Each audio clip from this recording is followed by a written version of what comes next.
Hi guys, Aceface back with another video for you, and this is the next part in my road to the Las Vegas Open 2016. And today what I want to do, guys, is I want to focus in on a specific unit. And the unit I want to talk about today is the StormSurge.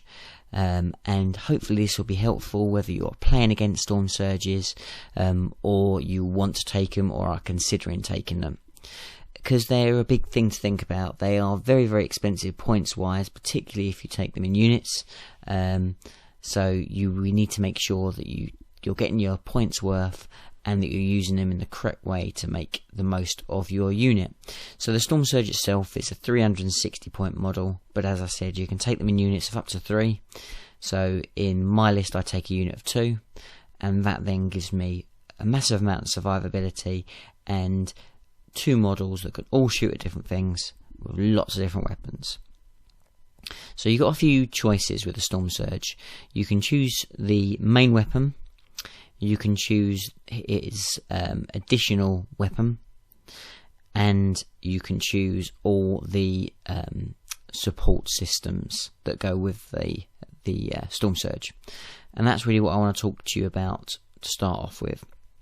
So the main weapon, you've got the choice between 2 weapons. Both are good, both have good reasons to take them. The first comes with the unit, or comes with the model, which is the Pulse Blast Cannon. Now the Pulse Blast Cannon has lots of different profiles, has 3 different profiles, and is generally quite short range. So it's up to 30 inches, which is not too bad, seeing that you've got a movement of 12. At 30 inches and down to 20 inches, it's strength 9, AP 5, heavy 2, large blast, which is very good, very good. The AP means that you're unlikely to necessarily do loads of damage to vehicles, but you can probably reliably get a couple of hull points off a light vehicle. So, you know, that's not to be sneered at. At 10 to 20 inches, it's still heavy 2, and it goes up to strength 10 and AP 3. And again, it's heavy 2. Because it's small blast, I don't know, it's got its uses. It's a very good marine killer at that. But do you want your 360 point unit going after marines? Probably not. Obviously, still the fact that it's 2 shots, you know, you're gonna kill quite a lot potentially with that, and still go after vehicles if you need to. Now, when it gets really good is when it's at a very close range. So when it's at 10 inches, it goes to strength D, still 2 shots, and it's AP 1. So if anything gets that close to you, you can really put the hurt in, particularly with use of marker lights. So it makes it very good. I tend to think that this is not the best weapon choice if you've got the choice, particularly if you're choosing just the one. I would upgrade it to the Pulse Driver Cannon. Now that is a 72 inch range, it's a strength 10, it's an AP 2, and it's an ordnance as well, large blast. So very, very reliable, awesome range, going to be very, very useful against vehicles, very, very useful. And obviously with the StormSurge's ability to plant and having 2 of those strength 10 shots, that's really, really incredible weapon. So generally I would always go for that. I have found that on my list that it's been difficult because the amount of points I have to sink into these guys meant I've had to compromise on one of my StormSurges, or I have had to think about compromising. In the end, I have gone for 2 of the strength 10 because I just think it's too good an option to miss out on. So I would always go for that given the chance. So after that, let's talk about support systems. Now, there's not that many support systems to choose from, but I'm going to pretty much tell you what you need, because it is very important. Now, obviously, everything's opinion, and people might disagree with this, but I'm going to tell you how you need to take these guys, and you need to take them with their invon save. So you need to put the upgrade in to give them a 4-up invon. It's absolutely crucial. If you're not doing that, you're really wasting this unit, because you need to make it survivable, because you're putting so many points into it. And just having a free up with the Feel No Pain for being a gargantuan is not enough. It's not reliable enough. You don't want to always be relying on sitting in cover. It's not the way you want to play these guys. You want to have to not worry about it and have that reliable 4-up all the time. That will cost you 50 points, so that does mean with my unit of 2, I have a 100 point sink going into making sure that these guys survive. But I can tell you what, it is worth twice the points, because this will really keep your Stormsurges alive. And with 8 wounds, it will frustrate people. You've always got a chance for these guys to survive. You really have, and you need that, particularly with D weapons. You know, you need that invuln, because they're going to take away your Feel No Pain. You need that invuln. I can't stress it enough. Don't leave home without it. Really crucial. Now, the next thing I would say you always need is you always need Interceptor. Don't leave home without it. You've got so many different weapons that are sitting on the Stormsurge. It means that you can deal with whatever comes in. So having that Interceptor is absolutely crucial. It's not an expensive upgrade, unlike the invuln. You really want it on your Stormsurges. It's going to scare the living daylights out of anything that thinks it's going to drop in close to you. So always take the Interceptor. Now, the last upgrade is going to be up to you. It's going to be dependent on points, so it will vary, but you've got basically the choice of two systems that work very well.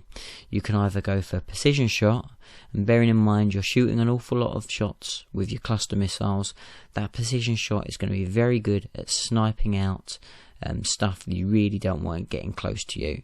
So special weapons in marine squads, that type of thing, X-arches in Eldar units, that type of thing. It's going to be very useful to be able to chuck a lot of precision shots at something. So that's a very good upgrade. It's very, very cheap, and it works really well.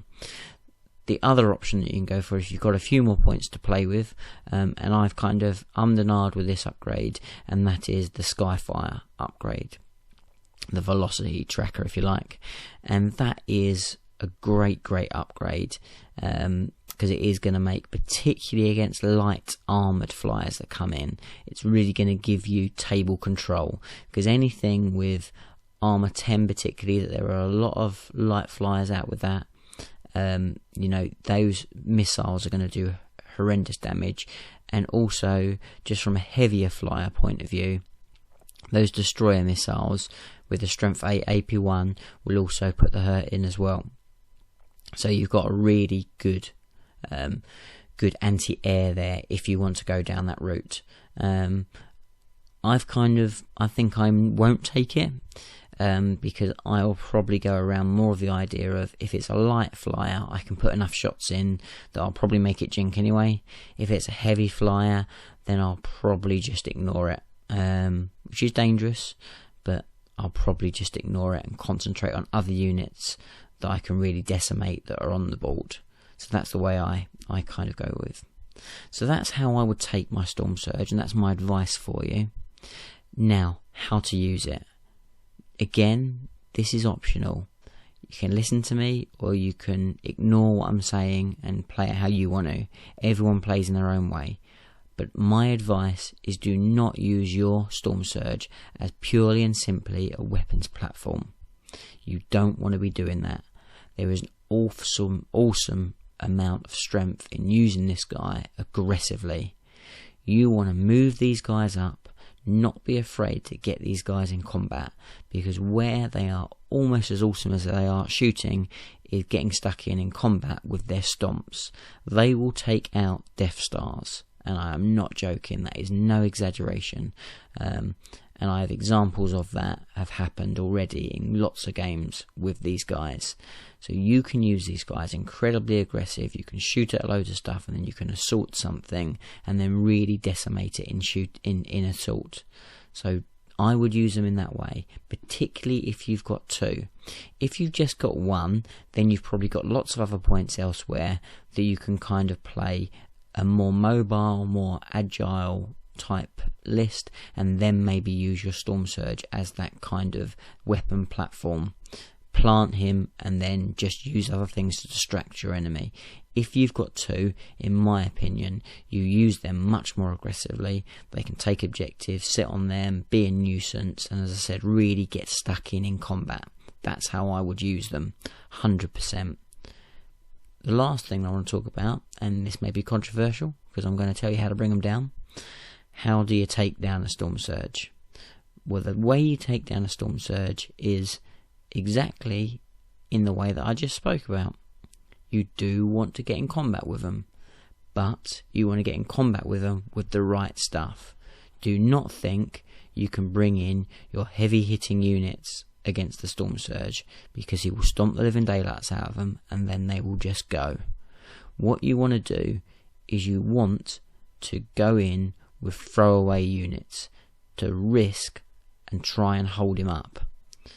That's the way to really stop him, particularly if he's coming forward. If he's not coming forward and he's sitting at the edge of the board, then what you need to do is you need to shoot at him with lots and lots of stuff. Don't worry about high strength stuff, because he's going to have an invuln, he's going to have a feel no pain. You want to put volume in there. He's big, he's scary, but actually he's only toughness 6. He will die like anything else. He only has a free up save. So yes, he will have his feel no pain afterwards, but just pour shots into him and then they will go down. So they're the two ways of doing it. Either you slow him down with rubbish troops that you're not afraid of getting stomped down, because you'll find that they won't always roll hot and then they'll get stuck in combat and then they can't fire their systems, particularly if they've got two of them like I have. The last thing they're going to want is being held up in combat too long. So by throwing in cheaper units, you can play the points game and take out a large percentage of their army by getting them stuck in combat. So that's one way of doing it. But as I said, if you're going to find one that's playing the defensive game, shoot the living daylights out of them. The other tactic that works very well is you have to mess around with their mindset, because the big thing with the StormSurge is they are absolutely nasty as hell when they root those anchors in and they can shoot everything twice. But they need to then not move, they can't stomp, and that is your opportunity. You can really try and control them by putting units close to them, because then they're going to go, well actually I can't plant because I'm going to get assaulted and then I will get tied up at least for a turn. So they'll have to second guess it. Maybe then they'll have to move around. They won't be able to shoot full shots at you. So that's one thing to think about. You need to kind of almost plan around how they're going to be. If you've got something that's going to get there quickly, then again play that one. Work out your next turn. Go, right, he's going to plant this turn. I'm going to survive his shooting with his crucial combat unit or whatever it might be, and then I'm going to deal with it afterwards. Then I'm going to kill him that way. So that's the way to deal with them. So absolutely awesome unit. My big tips are always make sure you take the invuln, take the driver cannon if you can. Interceptor is a must as well. They're my big tips for taking him. Awesome unit. If you haven't tried them, give them a go. Choose the secret sauce. But I hope you've enjoyed this video, and I look forward to the next one. Thanks for watching, guys. Bye for now.